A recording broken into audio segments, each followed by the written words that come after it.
Did you know that the first ever golf ball was made out of leather and feathers? Now, you can assume that would be pretty hard to putt with, or hit, move around in general. And I think that would be the case with any sport. But today I will be showing you how to properly putt a golf ball. Now, I've been playing golf since I was 8 years old. And you may be wondering, why would I need to know how to properly putt a golf ball? Now, golf's a sport you can play at any age, whether that's 8 years old or 80. And that putting is a crucial part of the game.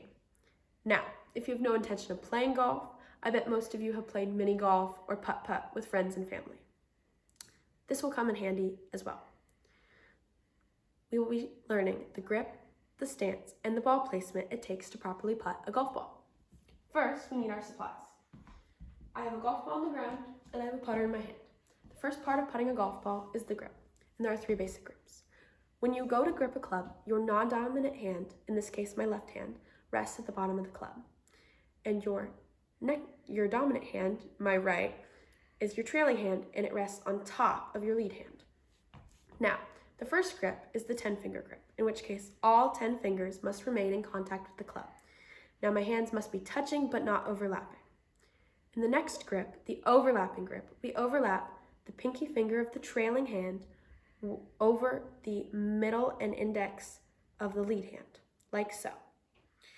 In the next grip, the interlocking grip, we interlock the pinky finger with the index finger, like so. Now, if you were a lefty, you would just reverse the hands.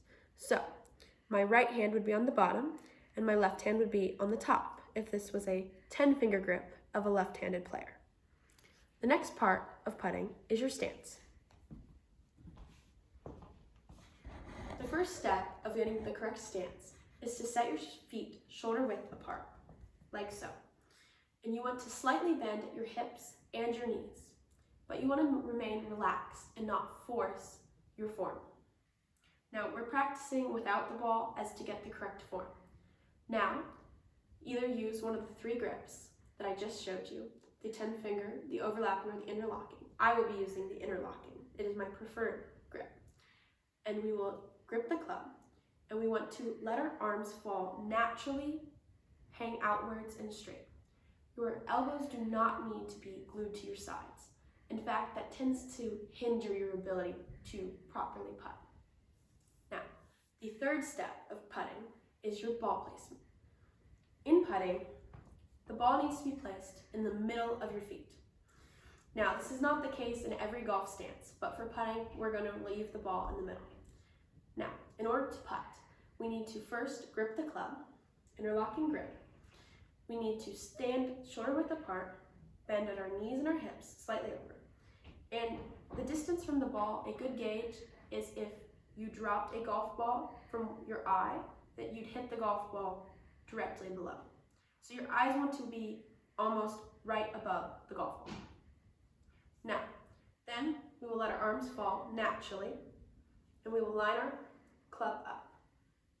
Now, when we go to putt and strike the club and the golf ball, we do not want to move most of our body.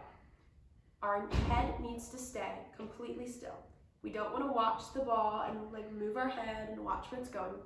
We want to keep it in place, and we want to not move any other part of our body except for our shoulders.